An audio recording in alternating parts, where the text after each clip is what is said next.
ቤተሰቦች አርሶ አደር ናቸው። እኔ ግን በንግድ ነበር የምተዳደረው።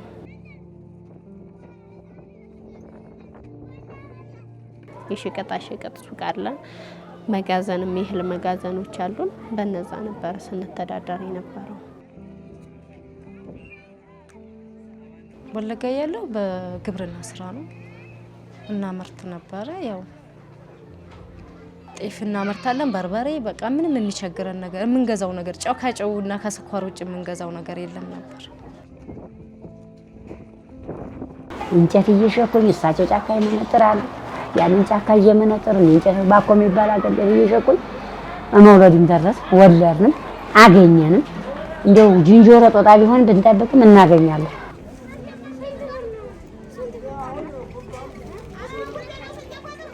እየቆየን ሰብአዊ መብታችንን እያጣን እየተገፋን ያለንን ንብረት ወይም ያው በህግ በእነሱ ቁጥጥር ስር እያረጉ እየወረሱን ምናምን ቆየን። ከዛን ያለፍ ሲቀጥል ወደ ህይወታችን ጀመሩ። በሰኔ ከጎረቤቶቻችን ሁለት ልጆች ገደሉ። ናሴ 3 እንደገና 40 ከብት ዘረፉ። ከዚያ ወደ ሰውነታችን በመንደር ሲሰማሩብን እየተነሳን ሸሸን። አገር ነቅሎ ሄደ። ከዚያ ወዲያ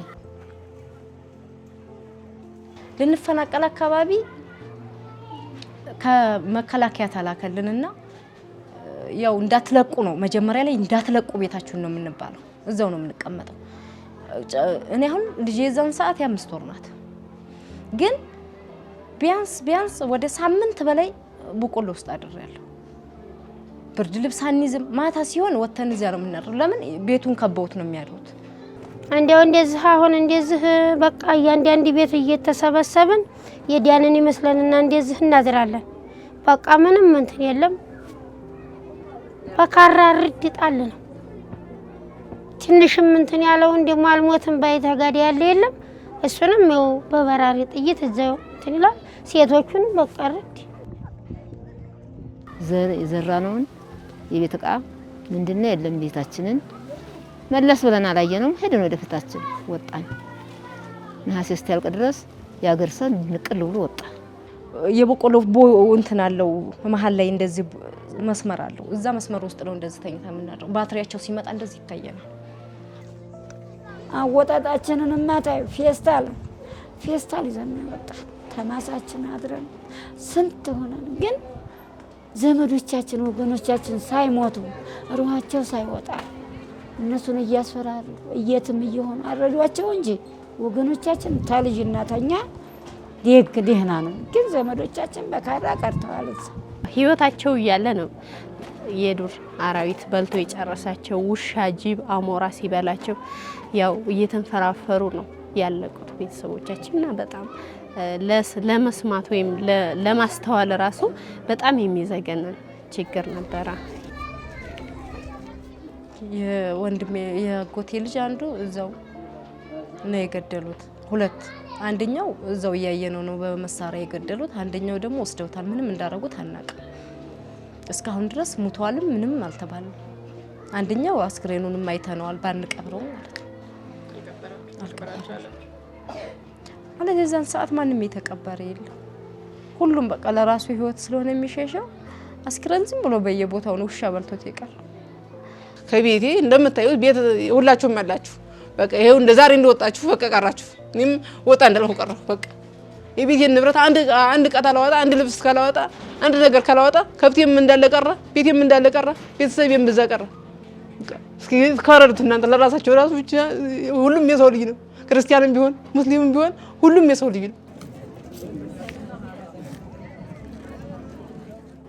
እና ሰው ዝም ብሎ መሬቱን የሚወደውን አዝመራ ጥሎ ይወጣል። የኔ እናት ታርደን ነው እንጂ ወገናችንን እዛው ምሽክ እያኖራቸው እንትናቸውን ውሻ ያጥንታቸው ራሳቸውን ውሻ እየያዛቸው እዛው በዛው ስንት ከተማ ላይ ስንት ተሆነ መሰለሽ።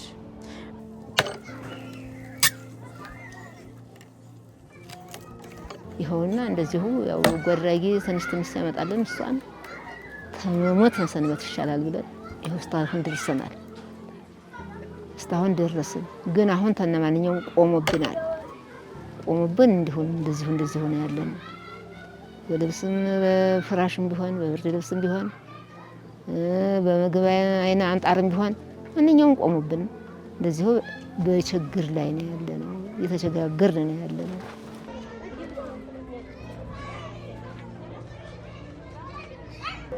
አሁን ግን ግማሽም ይራባል፣ ግማሽም ትንሽ እንትን ይላል እንጂ በሙላ አሁን እዚህ ለአምቦጓ አድራጊም ምናምን እያመጣን የምንቀማምሰው ታውጭ ምንም እያሉ ያው እየለማመኑ ያመጡና ይኸው አሁን ድረስ ነፍሳችንን አለ ባንጠግብም በቃ አንድ እንጀራ ለሶስት በቃ ጠዋት አንድ ቁርጥ ምናምን ልጆቹ እንደዚህ ትምህርት ይሄዱ ተቀመሱ።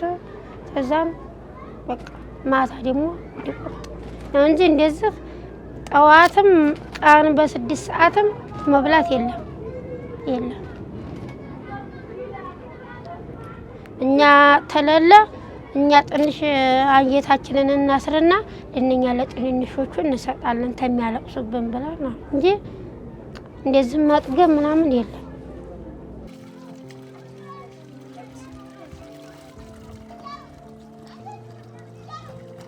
ምንም ተስፋ ሰጪ ነገር የለም።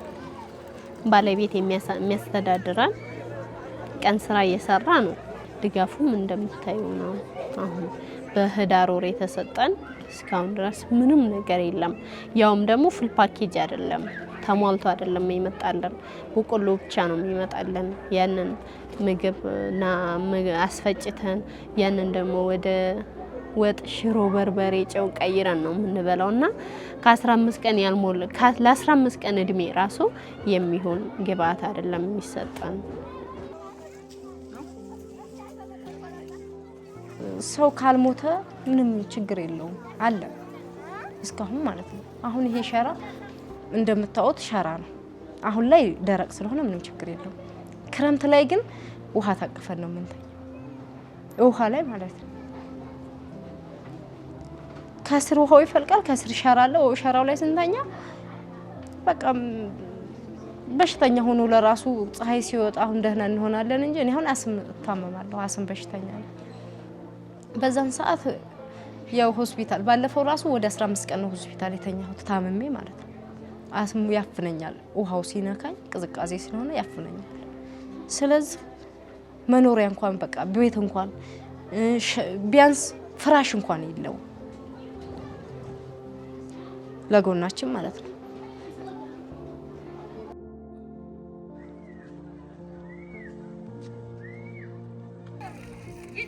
4 አመት ሙሉ ፍትህ አጥቶ መኖር ማለት በጣም ከባድ ነው። እኛ ፈጣሪ የተመሰገነ ይሁን ወጣት ነን ይሁን ሁሉንም ነገር ግን አረጋይዋን አሉ ራብ የማይችሉ ህፃናቶች አሉ ራብ የማይችሉ አጥቢ እናቶች አሉ እና እነሱን በመናይ ሰዓት እኛ ራሱ በጣም ባሰቃቂ ነገር ውስጥ ያለ ነው። ምንድነው መጨረሻው? አረ እንደው ምንድነው ጧት ማታ ሐሳብ የጨረሰህ ታደሱ አይደል አለ ወደፊቱ አላማደም አላጠፋው ወደፊቱ እኮ ነው።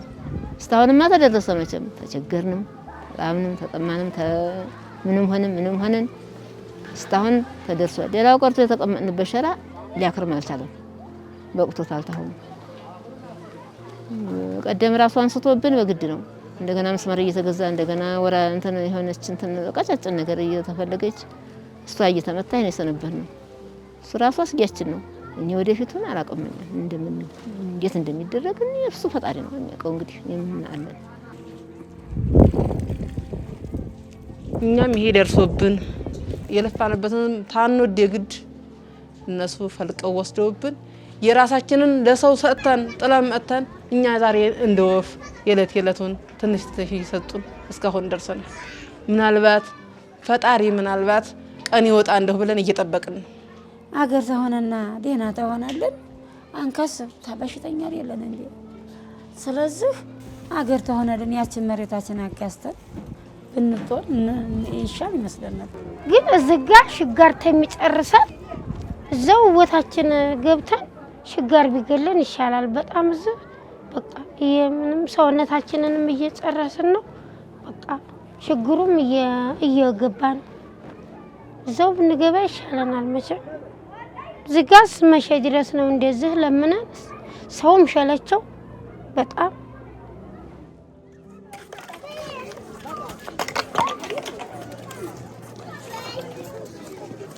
ማለት እኛ አገራችን ተረጋግቶ ብንመለስ በጣም ፈቃደኛ ነው፣ ግን አይረጋም። አሁን የሄዱት ራሱ ባለፈው ተመልሰዋል። የተወሰኑ ሰዎች መጥተዋል መልሰው፣ ያው ነው፣ ምንም ለውጥ የለውም። እዛም ሂደን ወጥተን ስራ ካልሰራን ምን ትርጉም አለው? ሄዶ አሁንም እዛ ከተማ ላይ መጡ አልመጡ ያን ከመሳቀቅ እኔ እዚሁ ብቀመጥ ነው የምመርጠው። ግን ቢረጋጋ እንደዛ ሀገር ያለ የትም አገኛለሁ ብዬ ማለት ነው።